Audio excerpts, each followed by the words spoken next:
السلام عليكم. القراقبية أو لعب صبع زرق من الخصاص في المواد الغذائية والطوابير إلى الخصاص في السيارات، مما اضطر هاد الناس هادو يضطروا باش يسرقوا السيارات من الدول الأوروبية ويجمعوهم في فرنسا باش يصدروهم للجزائر. هاد الشبكة هادي ديال الشفارة ديال السيارات الجزائريين حصلت كيف ما حصلوا هادوك الناس اللي راكم عارفين القضية. هادوك الناس راه منهم اللي حصل في السفارة ديالهم، منهم اللي حصل في القنصلية، منهم اللي حصل هادوك الناس اللي كانوا كيعتديو على المعارضين الجزائريين في الخارج. خليكم مع هذا الفيديو هذا باش تفهموا مزيان. En France, un vaste réseau de vol de voitures ou de voitures volées a été démantelé au sein même du port de Marseille.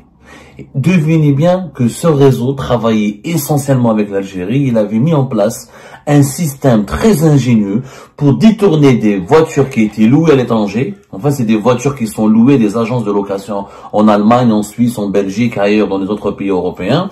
Ils sont volés, ils sont ramenés, acheminés jusqu'à Marseille. En France, ensuite, ces voitures sont maquillées, sont détournées, sont, on va dire, falsifiées. Le mot le plus précis, c'est maquillés, sont maquillés pour qu'on leur change d'identité. Et un mécanisme a été mis en place pour ensuite, pour les détourner, pour les envoyer vers l'Algérie sans que les services de sécurité français ne se rendent compte qu'elles soient des voitures volées. C'est l'information qui a été révélée par plusieurs médias français qui fait un ravage depuis hier le 27 mai 2025 parce qu'il s'agit d'un nouveau procédé extrêmement ingénieux. Alors, on ne sait pas est-ce que les membres de ce réseau sont algériens ou français ou franco-algériens. Leur nationalité n'a pas été encore déterminée ni précisée. On parle de 10 hommes qui ont été interpellés jeudi dernier. La semaine dernière, plutôt, après une enquête qui a duré plusieurs mois, des perquisitions ont été menées, donc de l'argent en espèces a été retrouvé, 60 000 euros, plusieurs montres de luxe, 12 véhicules, du matériel qui permet de maquiller les voitures. Donc ça a été les saisies qui ont été réalisées au cours de la perquisition. L'enquête a été menée depuis plusieurs mois. Un communiqué a été diffusé par le parquet de Marseille, dans un communiqué qui parle d'une arrestation de 10 hommes qui ont été mis en examen pour recel de vol, bande organisée, blanchiment et faux usage de faux. Le parquet de Marseille parle d'enquêtes qui ont eu recours à la surveillance, à des écoutes téléphoniques, à des captations d'images pour identifier l'ensemble des individus participant à ce trafic de véhicules. Et le parquet de Marseille, comme la presse, comme les sources sécuritaires et judiciaires citées par la presse locale à Marseille et plusieurs autres titres de la presse française nationale, décrivent un système très bien organisé avec des complicités à l'intérieur du port de Marseille. Qu'est-ce qui s'est passé? On parle apparemment depuis 4 ans. Ce trafic dure depuis 4 ans. Donc depuis, on va dire, 2021.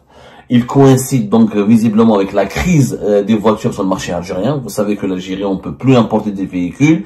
L'importation des véhicules de moins de 3 ans a été autorisée depuis 2023, mais elle a connu des blocages avec le blocage le gel des immatriculations, des cartes grises depuis octobre 2024.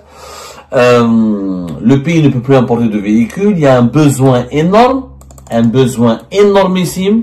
On parle de pratiquement d'un besoin de 1 million de véhicules. 1 million de véhicules qui manqueraient à l'Algérie parce qu'il y a une problématique, il y a plus d'usines de fabrication, de montage des véhicules neufs. L'usine qui a commencé à la fin de l'année 2024, l'usine Fiat ne permet pas de satisfaire les besoins locaux.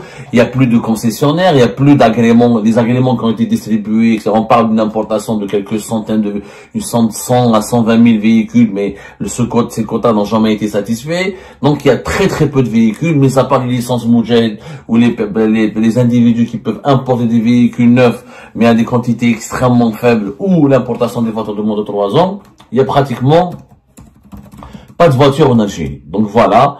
On va dire que si le pays a besoin d'1 million de véhicules, depuis 2019, il n'y a pas eu d'importation et de commercialisation de véhicules à large échelle. une seule usine inaugurée fin décembre 2023, celle de Fiat, et avec quelques milliers de véhicules, 50 000 véhicules importés, c'est très très peu, le pays a besoin d'1 million. Donc il y a un énorme besoin. Donc ce réseau a prospéré en même temps que l'Algérie, en même temps qu'il y avait une crise très aiguë autour des voitures neuves et des voitures d'occasion en Algérie. Alors, comment ce réseau était organisé? Il s'avère que certains membres de ce réseau travaillaient pour une société qui s'appelait Marseille Manutention. Marseille Manutention, c'est une filiale du groupe CMA-CGM, le grand armateur CMA-CGM qui fait partie des 3 grands armateurs dans le monde. CMA-CGM, c'est l'armateur il a des centaines de navires à travers le monde. C'est lui qui transporte les marchandises. Il est payé par des opérateurs économiques mondiaux, publics et privés, pour transporter des marchandises et pour acheminer des conteneurs du monde entier. C'est l'un des plus grands opérateurs de transport maritime de marchandises. Il a une filiale qui s'appelle Marseille Manutention, qui avait au sein du port de Marseille, on appelle ça le terminal roulier sud. C'est vraiment au cœur du port de Marseille, là où les bateaux accostent pour décharger ou charger des conteneurs ou de la marchandise, etc. Ils avaient un hangar. Ces employés de Marseille Manutention ont utilisé un hangar qui est géré par cette filiale du CMA-CGM. Ils l'ont privatisé, c'est-à-dire ils l'utilisaient discrètement pour ramener des voitures volées à l'étranger. Les voitures étaient volées pas en France, elles étaient volées à des loueurs à l'étranger, c'est-à-dire dans les pays voisins de la France, notamment, je pense, la Belgique, la Hollande, l'Allemagne, la Suisse, etc. Ensuite, elles étaient ramenées vers Marseille, elles étaient stockées, elles étaient cachées dans ce hangar, avec la complicité des employés de Marseille Manutention qui gérait cet hangar.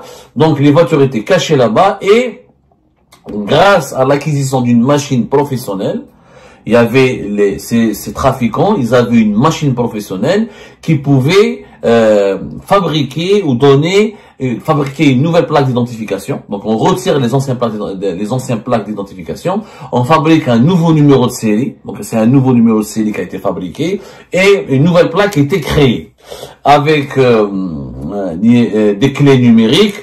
Avec un système d'identification de véhicule, ils ont tout mis en place. En fait, ils ont maquillé le véhicule. Comme c'est un véhicule qui est loué, donc, ils vont le détourner, le maquiller pendant la période de location. Sauf qu'ils vont totalement changer l'identité de ce véhicule. Nouvelle plaque d'immatriculation, nouvelle clé numérique, nouveau système d'identification des véhicules. Donc, lorsque l'opération de maquillage est réalisée, la voiture avec sa nouvelle identification était embarquée sur des cargos à destination de l'Algérie. Ils étaient envoyés en Algérie. Et comme les véhicules étaient maquillés, n'étaient pas encore déclarés volés, les véhicules n'apparaissaient pas sur les fichiers de la police française. Vous savez, en Europe, il y a un fichier français, mais il y a des fichiers européens des voitures volées. Quand une voiture elle est volée, on dépose plainte, la police prend les numéros de série de la voiture, les plaques d'immatriculation, notamment le numéro de série, etc. Et la voiture, elle est inscrite sur un fichier de véhicules volés. Quand il y a des contrôles, des opérations de contrôle au niveau des frontières, des ports, des aéroports, au niveau des barrages routiers, etc., on va repérer les voitures volées. Sauf que ce réseau c'est un réseau géré par des trafiquants très malins. Pendant que la voiture était louée, ils ont changé, ils créent une nouvelle plaque. Il change le numéro de série du véhicule. Du coup, comme il n'apparaît pas sur le fichier de la police française comme étant des voitures volées, ils peuvent facilement être envoyés depuis le port de Marseille vers l'Algérie. Et c'est 20 à 30 voitures volées chaque mois, depuis 4 ans, qui passaient par ce procédé, qui était maquillé de la sorte dans ce hangar au cœur du port de Marseille, avec la complicité de certains employés d'une filiale importante de CMA-CGM à Marseille. Ces opérations étaient réalisées avec la complicité d'individus ayant d'importantes responsabilités portuaires qui autorisaient, moyennant des rémunérations, l'entrée sur leur port des véhicules, ainsi qu'un accès pour l'équipe de maquillage des véhicules, en mettant à disposition de l'organisation criminelle un hangar situé au sein de la zone d'accès, réservé pour plus de discrétion. C'est ce qu'a précisé le procureur de la République du parquet de Marseille dans un communiqué. Une enquête donc a été ouverte, ça a duré 4 ans. Les services de sécurité de Marseille au sein de service de sécurité, au sein de cette Marseille, les services de sécurité français en tant qu'étaient au sein même de cette société qui s'appelle Marseille Manutention. Et les suspects ont été identifiés, suivis, traqués, mis sur écoute, et le réseau a été démantelé à la fin, au cours de ce mois de mai 2025, avec, on estimait qu'il y avait un préjudice de 30 millions d'euros. 30 millions d'euros d'équivalent de voitures qui ont été, donc, alors ça c'est préjudice pour les assurances et les loueurs. Alors on ne sait pas, 20 à 30 véhicules par mois, pendant 4 ans, vous imaginez, calculer, c'est c'est pratiquement plus de 2000 véhicules, c'est pratiquement 3000, plus de 3000, c'est pratiquement 3000 véhicules par an, 3000 véhicules par an multiplié par 4, c'est quand même un chiffre assez important, c'est plus de 10 000, presque 12 000 véhicules volés, sont donc parvenus, ont été donc envoyés vers l'Algérie via ce réseau de trafiquants qui a mis en place un système ingénieux. Franchement, c'est incroyable. Donc, on ne sait pas encore s'il s'agit de qui sont algériens. Ils ont envoyé, les véhicules étaient destinés à l'Algérie. Donc, il y a certainement des membres de ce réseau qui soient ou franco-algériens ou des Algériens. Parce que, pourquoi l'Algérie, encore une fois? Parce qu'il y a un marché en tension, une crise de véhicules, une pénurie de voitures neuves, une pénurie de véhicules, et les voitures étaient particulièrement recherchées, sont devenues un objet très prisé. Il faut savoir que les véhicules et les voitures neuves, comme d'occasion en Algérie en ce moment, c'est le marché le plus cher du monde. Je crois pas qu'il y a un pays où les voitures sont les plus chères. Sauf peut-être les pays en guerre, l'Afghanistan, la Syrie, etc. Et encore, les voitures en Algérie sont extrêmement chères. Par rapport à pratiquement tous les pays voisins, tous les pays européens, l'Algérie, c'est le pays où les voitures sont les plus chères, parce qu'il y a une demande énorme et une très forte pénurie. ايوا شفتوا، كون كانت علاقتكم مزيانه مع المغرب، كون راكم شبعتوا سيارات مع راسكم وباقل ثمن، نتوما كتشريو دوك السيارات المهترئات وباغلى ثمن. اغلى السيارات في العالم هو في الجزائر. انا ماشي انا اللي قلتها، قالها ولدكم، راكم سمعتوه. الله يعاون.